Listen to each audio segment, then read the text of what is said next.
Module 3, Two-Dimensional Vectors.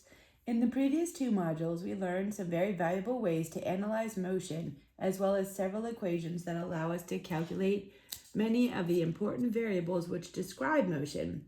While those concepts and equations are very powerful, here are the equations. They have their limitations. One of the biggest limitations is the fact that they only apply to one-dimensional motion. Even though there are many practical applications for one-dimensional motion, much of the motion that occurs in real life is two-dimensional motion. In this module, we will begin to learn how to analyze two-dimensional motion. To make sure you understand what I'm talking about, however, let me define what two-dimensional motion even is. All right, so what is it? It is motion that occurs in a plane. While two-dimensional motion is more difficult to analyze and understand than one-dimensional motion, it's really not that bad.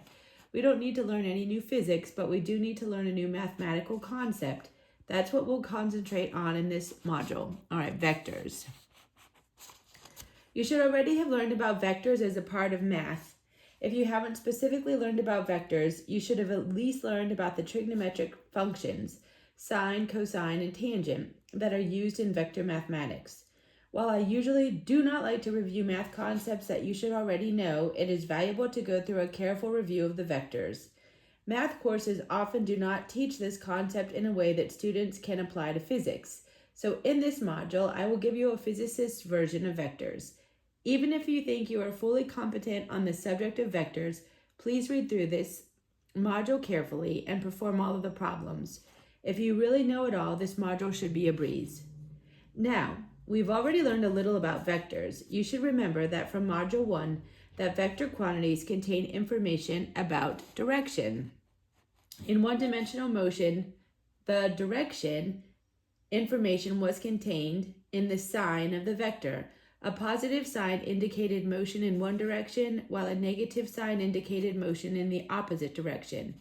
In two-dimensional motion, however, direction is much more difficult to keep track of. Let's suppose you're on a hike.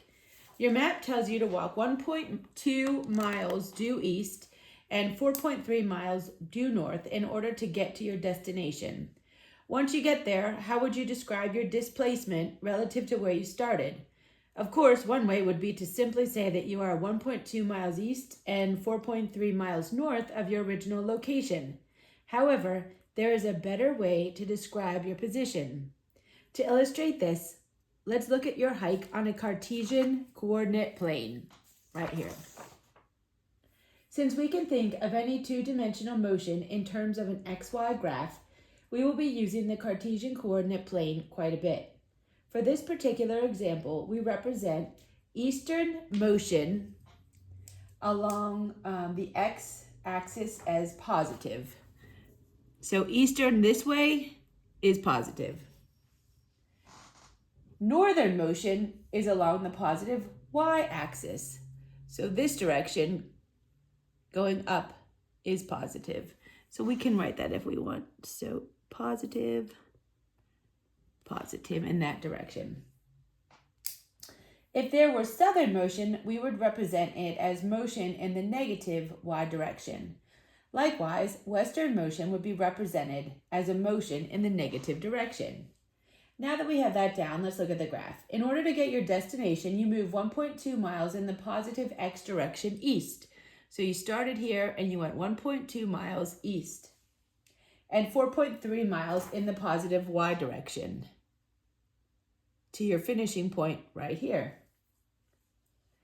The position of your destination relative to your starting place is represented by this dashed line right here. This is the dashed line.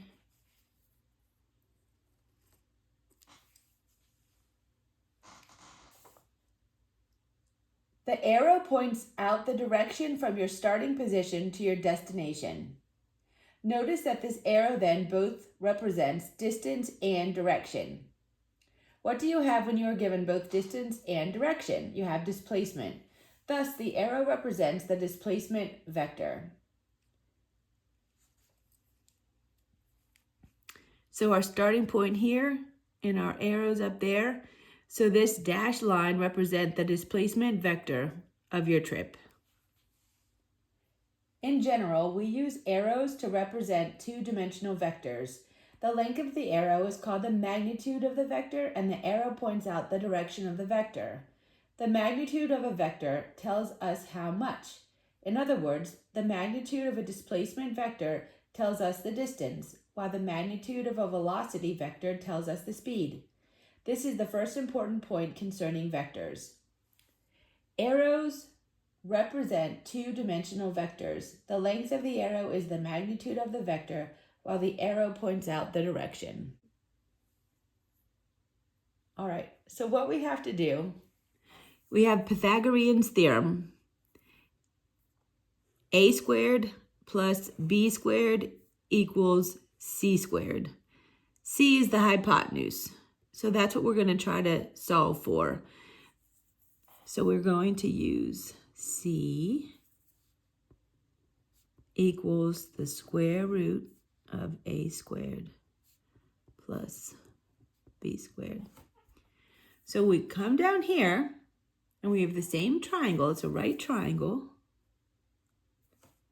So we're going to say the magnitude, or C, equals the square root of A squared, which is 4.3 miles. 4.3 miles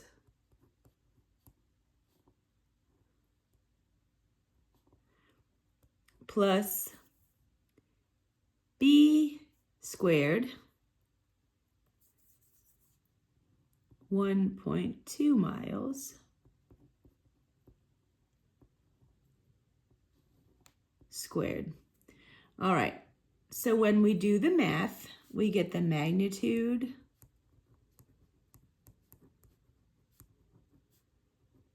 equaling, I went ahead and just worked on the math so that you could do it at home and follow along just to make sure you're getting your math right. So the magnitude is 4.5 miles.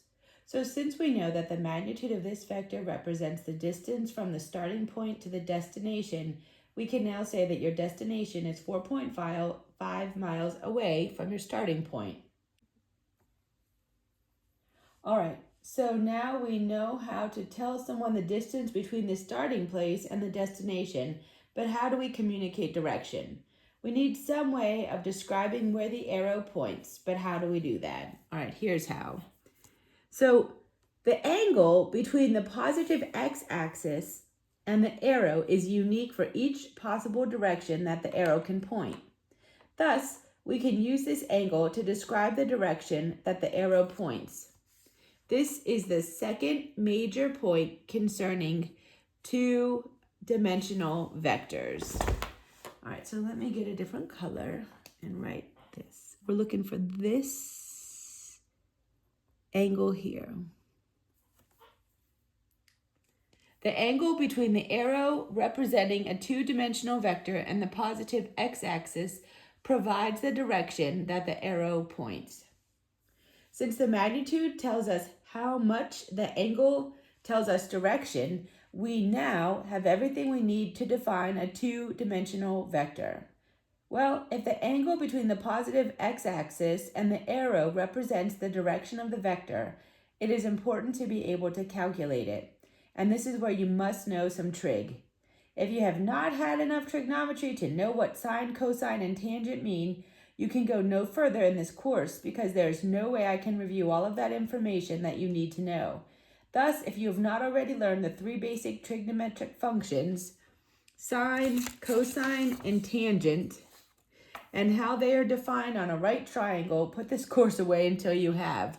If you have had some trig, you should see how to calculate the value for that triangle. Since the x and y axis in a Cartesian coordinate system are perpendicular to each other, the triangle formed in the picture above is the right triangle. The trigonometric functions sine, cosine, and tangent are based on a right triangle. And in particular, the tangent, so this is what we're talking about, this right triangle, and this is our, in general, this is our right triangle talking about trigonometric functions. we can say, I'll write down here, tangent of theta, or this angle, is the opposite side of the triangle over the adjacent side. So is the opposite over the adjacent. And then we can substitute 4.3 miles as the opposite side and then the adjacent side.